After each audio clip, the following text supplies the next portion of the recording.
Hey everybody, it's Sandy from Sandudo's Desk.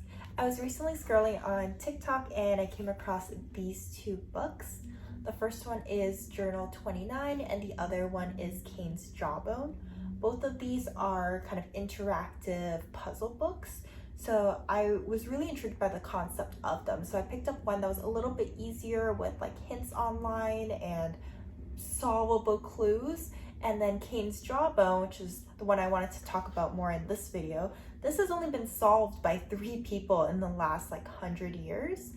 So I was really interested in trying to find a system for me to annotate and just go through the book itself.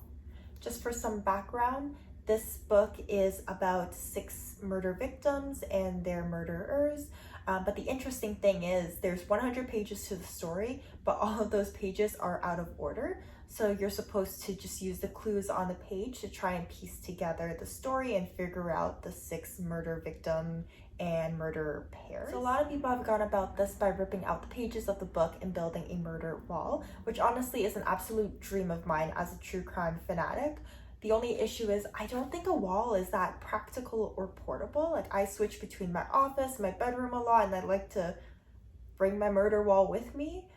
I thought about doing like a bulletin board on wheels similar to Only Murderers in the Building, but I think what I'm going to do instead, since I am a planner, is to cut the pages from this. I have an industrial paper cutter, punch the pages, and then use a disc-bound system in order to rearrange the pages, and that way I can annotate it a little bit more freely. So that's it. That's what I'm going to be doing today. I'm going to bring you along for the process. I already own a heavy-duty paper cutter just as part of my Etsy shop, so I went over and put my book in to cut off the spine, and sorry, warning to all paper lovers, this may hurt you. In all hindsight, I probably should have measured a little bit better and clamped down my machine better too, because the line is a little bit wonky. I used my Staples arc punch in order to punch all of the pages, which didn't take as long as I thought it would, but it took me a while to understand how to be more efficient in this process, because I only could punch maybe like 3 to 5 pages at a time, but it was fairly relaxing to do just on a warm sunny day. When I went to put everything together, I already had these arc discs on hand. I did have to go fairly slowly, and honestly, if I took my time with it, I think it would have been a lot easier. You can tell in the beginning I was being a little bit more forceful. I'm sure any discs will work. These were just the ones that I had when I bought my big hole punch.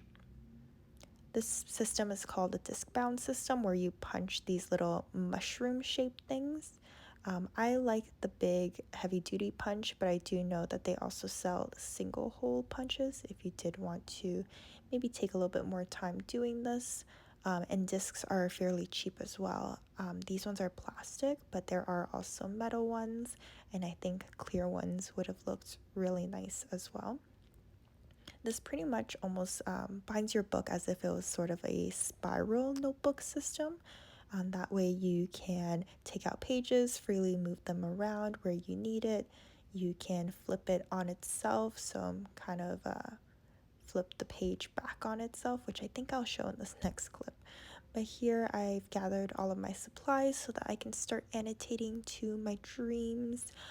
I have transparent sticky notes from my Etsy shop and some mild liners that I picked out. I think my plan is that I will be highlighting and color coding based on any names that I see, locations. I'm still not too sure if there's only one narrator or more than one, so I'm going to assume that there's different places that this will take place in. But I do have my sticky notes so that I can underline and annotate the notes right on top. I hope you enjoyed this video. If you do have any questions about how I did this little project, feel free to leave a comment. Bye!